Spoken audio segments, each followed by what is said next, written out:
선교여행을 잘 다녀왔습니다. 다녀오고 좋은 일이 많았고요. 이번에 저희 교회가 이제 4년째 가다 보니까 쌓이는 것들이 있어요. 처음에는 이제 어떻게 하다가 두 번째는 또 다르게 해보고 그러면서 어떨 땐 실수도 해보고 더 나아지는 것들도 이렇게 좋은 게 있는데, 제가 이제 오늘과 다음 한두 주 동안에 이 내용에 대해서 저희가 나눈 것에 대해서 하나하나 말씀을 드리겠습니다. 들어서 아시겠지만 6개의 교회를 저희가 방문하면서 거기서 여름 성경학교를 교인들 그쪽 동네 아이들하고 했고, 또 그쪽에 그 전체 지역의 청소년들, 여기서 청소년이라 그러면 쿠바에서는 유스 컬리지 뭐 영어 듣까지 결혼하는 사람 다 청소년이에요.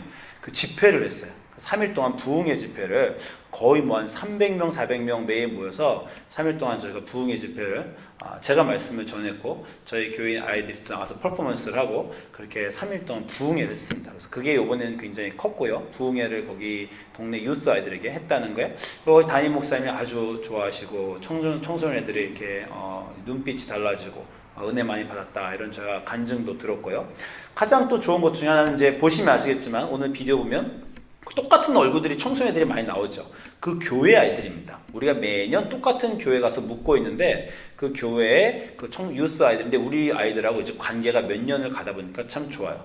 그래서 저희 교회의 특징과 열매입니다. 저희 교회는 다른 그 미션팀은 가면 이렇게 나름대로 공연해주고 이렇게 프레젠테이션 해주고 와요. 근데 저희는 교회 안에 라틴어 공동체가 있다 보니까 아이들이 스페니쉬도 웬만큼 우리 교회들이 잘하고 그리고 가서 그쪽 아이들과 참 친해집니다. 그래서 아주 많은 사진들이 그쪽 아이들과 이게 친밀한 관계를 보실 수 있었을 거예요. 저희는 꿈이 있는데 5년 안에 한 5명 정도는 쿠바인들이 우리 교회로 결혼을 통해 오지 않을까 이런 뭐 생각도 하고 있는, 이번에 가서 그런 얘기를 했어요. 우리 유스 아이들이 너무 친해지는 거예요. 저는 좀 걱정이 될 정도로 거기 아이들과 이제 교제도 시작하는 일이 일어나지도 않나. 그래서 우리 교회 이제 쿠바인들이 결혼을 통해서 오게 되나 이제 이런 생각이 들 정도로 아이들이 아주 친해지고 좋은 관계를 맺었습니다. 그래서 그런 비디오를 여러분이 보실 수 있어서 좋았어요. 제가 다른 여러 가지 말씀드리겠지만 올해는 이제 오늘은 그 중에 있었던 일을 한 가지 제가 얘기 드리려고 해요. 그러니까 6번에 우리가 여름 성경학교를 했는데 5번째 교회가 좀 특이한 교회였어요. 5번째 교회를 갔는데 이 교회를 가서 우리가 여름 성경학교 준비를 하는데 담임 목사님이 굉장히 젊은데 오시더니 이러는 거예요. 이 아이들은 굉장히 불우한 아이들입니다. 그렇게 얘기를 하시면서 그 동네가 창녀촌이래요. 우리가 간 교회가 창녀촌에 있어서 많은 아이들이 엄마가 이제 프로스티튜트다, 창녀다 이런 얘기를 하면서 엄마가 그렇기 때문에 애들이 굉장히 마약을 일찍 하고 10대가 시작할 때쯤 되면 아이들이 벌써 성관계를 갖는답니다. 그러면 많은 아이들이 거기서 뭐 청소년 유스 아이들이 많은데 벌써 이 아이들의 많은 아이들이 남녀 관계가 성관계를 시작했고 그리고 형제 자매 간에 성관계를 한 애들도 있습니다. 이런 보고를 그 목사님이 하시는 거예요. 굉장히 어려운 교회고 힘든 교회다. 그런 교회를 우리가 6번의 교회 중에 5번째 교회를 그런 교회를 갔습니다. 그래서 우리가 보통 가면은요. 아시겠지만 여러분 여름 성경학교 오시면 아시겠지만 워시 댄스를 하고 또 우리가 이렇게 카드로 만든 퍼포먼스를 또 제가 다음에 보여드릴게요. 그런 걸 우리가 쇼를 하고 그리고 뭐 크래프트를 하고 중간중간에 이제 메시지를 전하고 해요. 근데 한 BBS가 중간 정도 갔는데 이렇게 댄스를 추고 아까 여기 댄스 잘 추고 우리 조 집사님 웃으신 그 애가 그 팀이라는 아이입니다. 여러분 아시겠죠? 우리 교회 티미 케일라 토마스 중에 팀이라는 대학생 아이인데 이 친구가 그 댄스를 하고 뭔가 이렇게 프레젠테이션을 하고 나더니 바깥에를 나가더니 정말 대성통곡을 하는 거야. 그냥 뭐 눈물 흘리는 게 아니라 아주 비통하게 얘가 울더라고요. 그래서 제가 이제 물론 애들 앞에서 온 건 아니고 바깥에 나가서 이렇게 울었어요. 애가 아주 굉장히 막 흐느껴서 울더라고요. 그래서 그때는 제가 몰랐는데 밤에 이제 우리가 다 같이 모임을 하면서 물어봤습니다. 너 낮에 왜 그렇게 울었냐? 그랬더니 이제 얘가 하는 말이 그 애들의 상황을 제가 들었는데 애들의 상황들 그 애들 앞에서 제가 이제 춤도 추고 막 이렇게 준비해 온 것들을 하는데 자기의 준비가 너무 성의 없었다.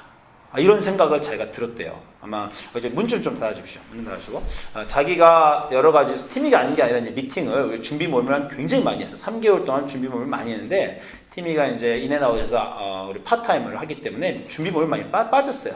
준비 모임을 많이 빠지다 보니까 제가 많이 준비를 못 해왔다 이런 마음이 있었는데 그 애들을 특별히 앞에 두고 나서 이렇게 아이들이 도움이 필요한 아이들 앞에서 내가 준비를 잘 못해왔구나, 이런 창피한 마음이 들었다는 거예요. 그리고 심지어 이런 생각도 했답니다. 자기는 미국에서 자기가 이제 대학생이고 일도 하니까 돈을 좀 막 썼다는 거예요. 비싼 물건도 막 사고 막 그렇게 했는데 이 아이들 앞에서 자기가 퍼포먼스를 하면서 내가 물건도 함부로 사지 말걸. 그러니까 자기의 여러 가지 미국에서 이렇게 준비를 못한 것과 미국에서의 자기의 삶의 여러 가지 것들이 후회가 되더라는 거예요. 그래서 그 후회의 순간에 자기가 이제 나가서 이제 이렇게 통곡을 했다. 아주 정말 피통하게 울더라고요. 그런 순간을 가졌다라는 겁니다.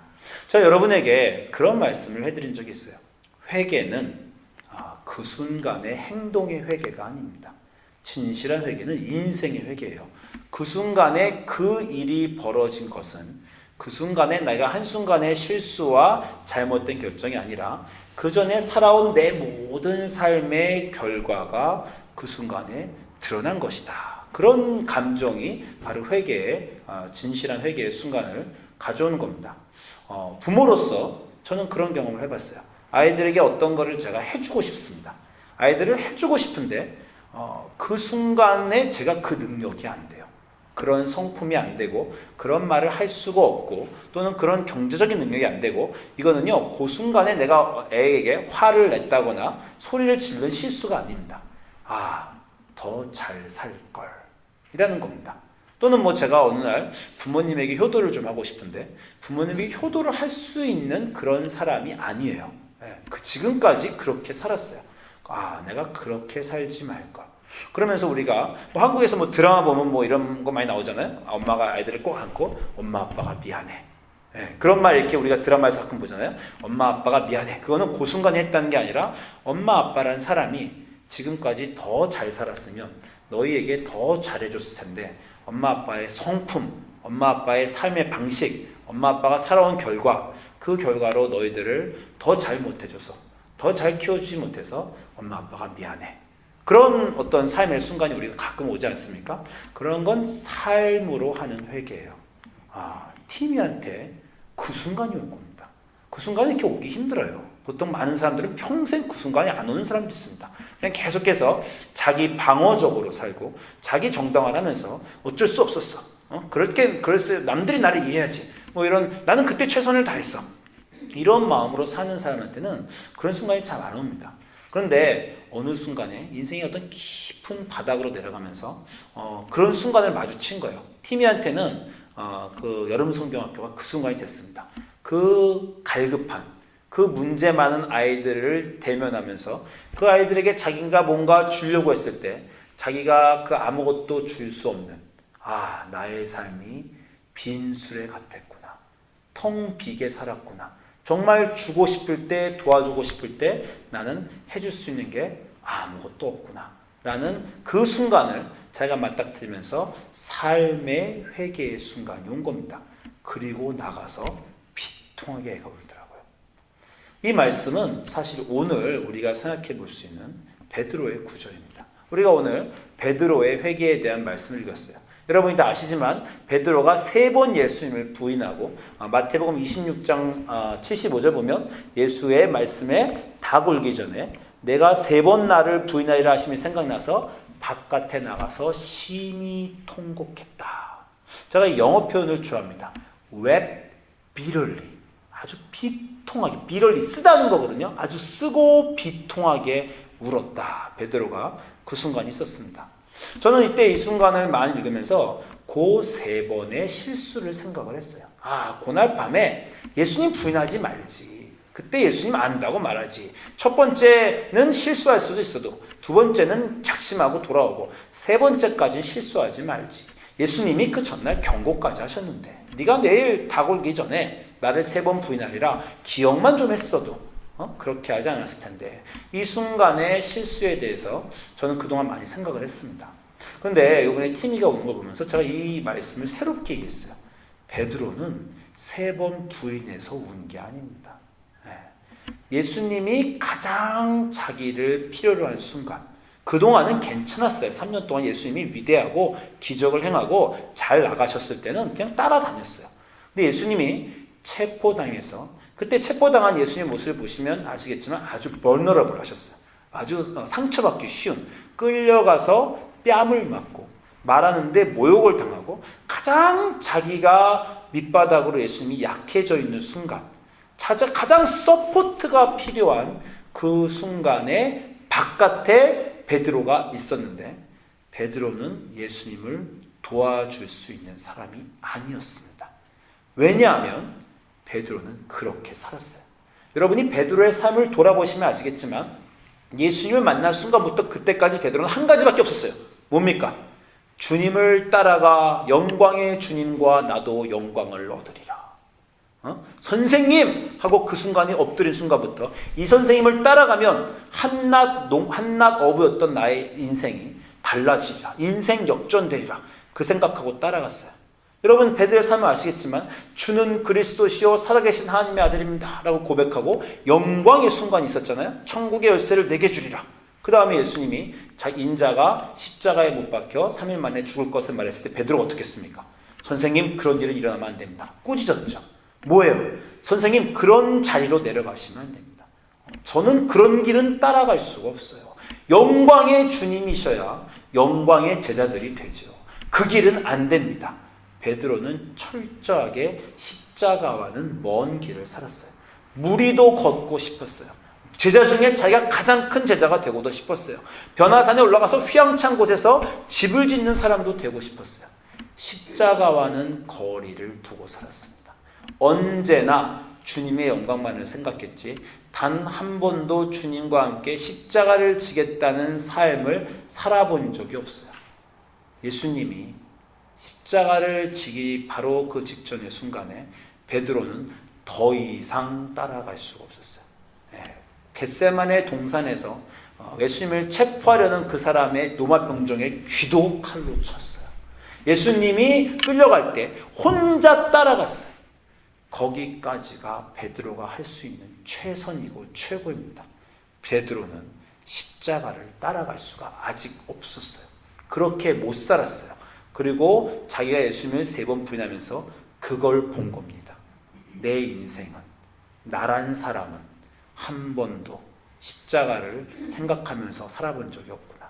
주님과 함께 저 비천하고 밑에까지 나는 따라갈 결심을 해본 적이 단 한 번도 없구나. 열심히 그렇게 살라고 가다가 실패한 게 아니에요.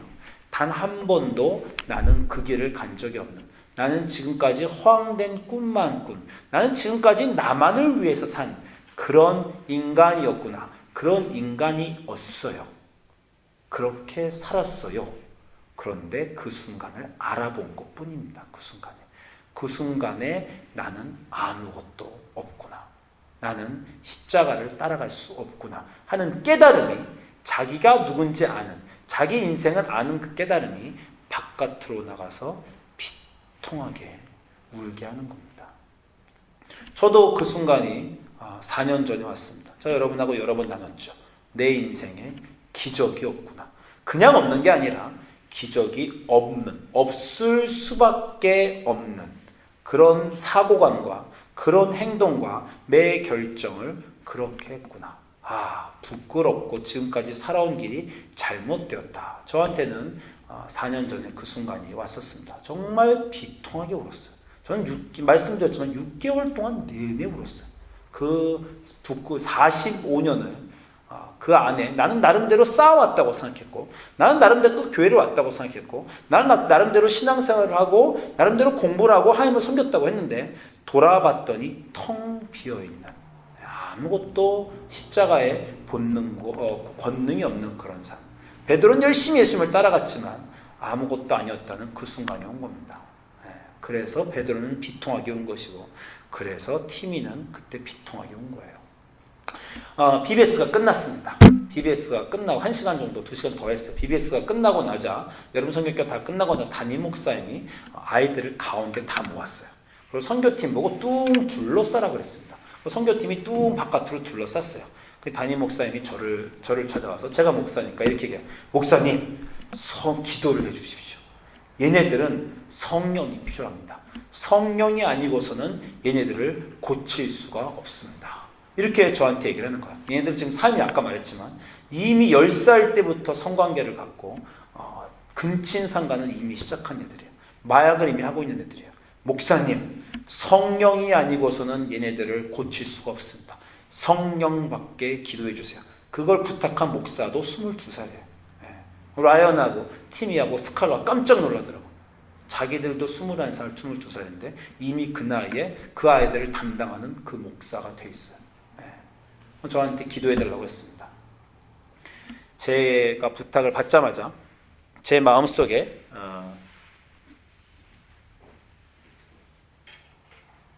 그 부탁을 받자마자 제 마음속에 가장 먼저 든 생각이 이거였어요. 성령이 내 안에 없는데 내가 어떻게 성령을 주냐. 이 말이, 이 생각이 그냥 딱 떠올랐어요. 제가 그 안에 그 목사님이 저보고 목사님, 아이들이 성령을 받게 기도를 해주십시오. 제 안에 성령이 있어야 될 거 아닙니까? 성령을 위해서 기도해 주는 사람들 마음 안에 성령이 충만해야 성령을 나눠주죠. 제 안에 성령이 없는데 어떻게 줍니까? 제가 왜 그렇게 생각했냐면 말씀드렸지만 제게 성령이 있을 때가 있었어요. 성령이 있으면 제가 압니다. 제가 예배에 감동이 있고 눈물이 흐르고 십자가만 봐도 예수님 생각이 나고 말씀에 권능이 있고 내가 말할 때 내가 말하는 것이 아니라 하나님이 나를 통해서 말하시는구나, 이런 때가 있었습니다. 그런데 이런 때를 항상 지속할 수 없는 게 문제예요. 여러분도 그렇잖아요. 신앙이 뜨거웠던 순간이 있지 않습니까? 그 순간에 기억이 있잖아요. 그때 나 예수님하고 참 가까웠는데, 그런 순간이 인생에 있어요.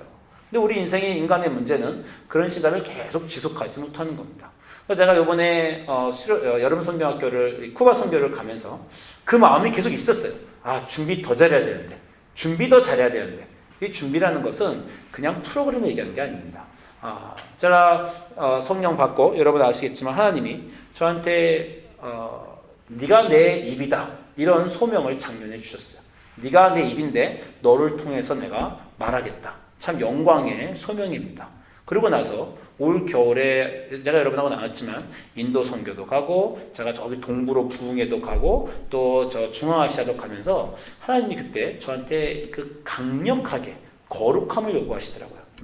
제가 여러분하고 말씀드렸지 않습니까? 꿈을 꿨는데 꿈에서 하얀 집이 나오고 거기 막 큰 바퀴벌레나 막 지네 같은 게 다니더라. 그때 하나님이 꿈에서 저한테 이게 네 영혼의 집인데 네 영혼의 집에 네가 어떤 문제 있는 생활을 하면 막 정말 폭력적이거나 그런 뭐 영화를 보거나 뭐 어떤 네 머리 영혼을 막 게임을 하거나 그런 걸로 네 영혼의 집을 거룩하게 못하면 그 영혼의 집에 이렇게 더러운 곤충들이 있는 것이 네 영혼의 집이다. 그러니까 잘 너를 준비해라. 제가 여러분하고 이 말씀을 올해 초에 나눴습니다. 그런 느낌으로 제가 올해는 부흥회를 초에는 갔어요. 근데 이번에 쿠바 선교도 가면서 내가 부흥회도 인도해야 되고 하나님이 나를 통해서 말씀을 하셔야 되는데 하나님이 여러분을 통해서 일하십니다. 하실 수 있어요. 그런데 하나님과 같이 일할 수 있는 준비가 여러분에게 돼 있어야 됩니다. 여러분 구약 성경 보시면 레위기 전체에 있는 내용들이 뭐냐면 성결의 준비예요. 하나님이 내려오시려고 하는데 그 내려오실 곳에 하나님을 섬기는 제사장이 7일, 14일 성결하게 준비해서 자기를 준비하지 않으면 하나님이 내려오시면 그 거룩함을 못 이겨 제사장이 죽습니다. 하나님이 여러분을 통해서 일하고 싶어 하세요. 여러분이 하나님의 자녀고 여러분이 말할 때, 여러분이 기도할 때 권능이 나올 수 있습니다. 왜 안 나타나는 거냐면 하나님의 손이 짧아서 그런 게 아니라 하나님이 내려오시기 싫어서 그런 게 아니라 우리한테 내려오실 수가 아직 없어요. 우리가 하나님의 일할 수 있는 그런 하나님의 자녀로 준비가 안 돼 있기 때문입니다. 제가 최근에 그걸 굉장히 강하게 느꼈어요. 그래서 주님의 일을 하면서 특별히 선교를 하면서 제가 훌륭해서 그런 게 아니라 거기에 필요가 있으니 그 필요를 감당할 수 있는 누군가가 필요하다고 하나님이 저한테 많이 이렇게 미시는데 제가 새벽 기도도 좀 하고 했지만 제 마음속에 느낌이 한 50%도 준비를 못한 것 같다. 이런 느낌이 제가 있었어요. 그래서 이제 막 성령이 조금 뭐 아주 없는 건 아니지만 충만할 때가 아닌데 그 목사님이 저한테 와서 목사님 성령 받게 기도해 주세요. 그러는 거예요. 제가 당황했습니다. 기도는 하긴 해야 되는데 열심히 기도했어요. 열심히 기도하고 막 했는데 말하면서 이게 성령이 내가 나눠줘야 되는데 애들에게 이 빈 털털인데 어떻게 나눠주냐 그런 생각을 했습니다. 그런데요, 성령이 내려오셨어요. 놀랍게 내려오셨어요. 아이들이 울기 시작하더니 막 펑펑 온 아이들이 막 울음바다가 되고 막 정말 뜨거운 기도가 나오고 방언이 터지고 그 방 안이 이런 뭐 예배당 안이 이보다 조금 더 큰데 막 성령이 가득 차. 그런 놀라운 경험이 5번째 BBS에서 있었습니다. 예. 그리고 나서 이제 밤에 이제 모여서 우리가 얘기를 한 거야. 밤에 모여서 얘기를 하면서 오늘 어떻게, 그건 제 마음속에 그런 궁금함이 있었습니다. 내가 분명 기도할 때 성령을 주지 못했는데 어떻게 성령이 확 내려오셨을까? 이런 저는 궁금증이 있었어요. 그리고 이제 밤에 우리가 미팅을 하는데 그때서야 제가 티미의 그 얘기를 들었어요. 티미가 운 거는 봤는데 아까 말한 대로 밤이 됐어야 내가 너 그때 왜 울었냐? 라고 말했더니 그렇게 울었다는 거예요. 그래서 제가 궁금한 얘기 풀렸습니다. 나는 성령을 줄 수 없었는데 왜 성령이 오셨을까? 2가지 때문에 오셨다고 제가 아이들과 나눴습니다. 하나는 그 아이들이 너무 갈급했어요. 그 아이들에게 성령이 내려오셨어야 됐습니다. 하나님의 열심이 이 힘든 아이들에게 내가 가서 얘들을 씻겨줘야 되겠다라는 걸 했어. 그 하나님의 열심이 거기 있었어요. 그 목사님이 저한테 기도해달라고 했는데 저도 모르게 물론 하나님이 제 입을 통해서 말씀하신 것이 있습니다. 목사님이 저희를 애들에게 기도하라는데 제가 애들에게 먼저 얘기했어요. 여러분, 아이들에게 제가 얘기했습니다. 여러분이 몸이 더러워지면 물로 씻으면 됩니다. 팔이 부러지면 병원에 가서 의사에게 고침받으면 됩니다. 그러나 우리가 반드시 더러운 것이 있으면 씻어야 되는데 우리 예수님이 리빙 워터, 생수십니다. 여러분 예수님에게 오면 예수님이 씻어주십니다. 여러분 인생이 답답하고, 그러니까 제 마음속에 이제 이 얘기를 하면서 그 즉시 생각이 난 거, 이 아이들이 어떤 걸 느낄까 생각하면서 인생이 답답하고 아무 희망이 없다고 느껴질 때, 나는 어둠 가운데 꽉 둘러싸였다고 생각이 될 때 하늘을 보고 예수님을 부르십시오.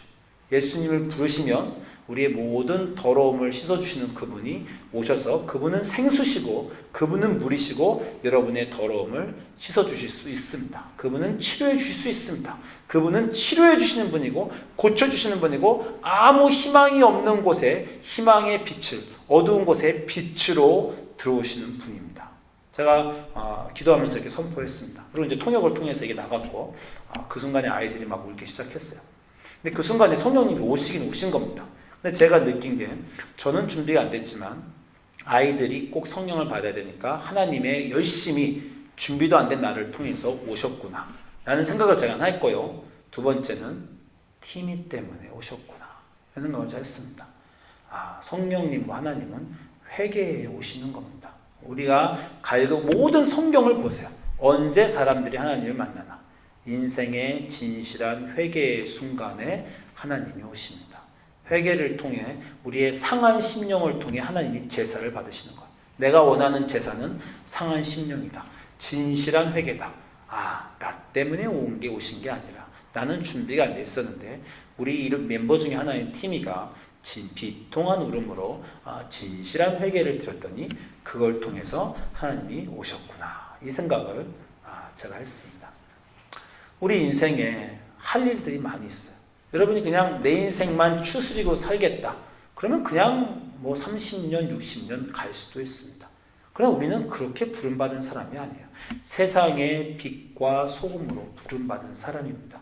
그리고 여러분이 평소에는 느끼지 못하지만 어느 순간에 정말 여러분 앞에 어두움이 직면할 때가 있어요.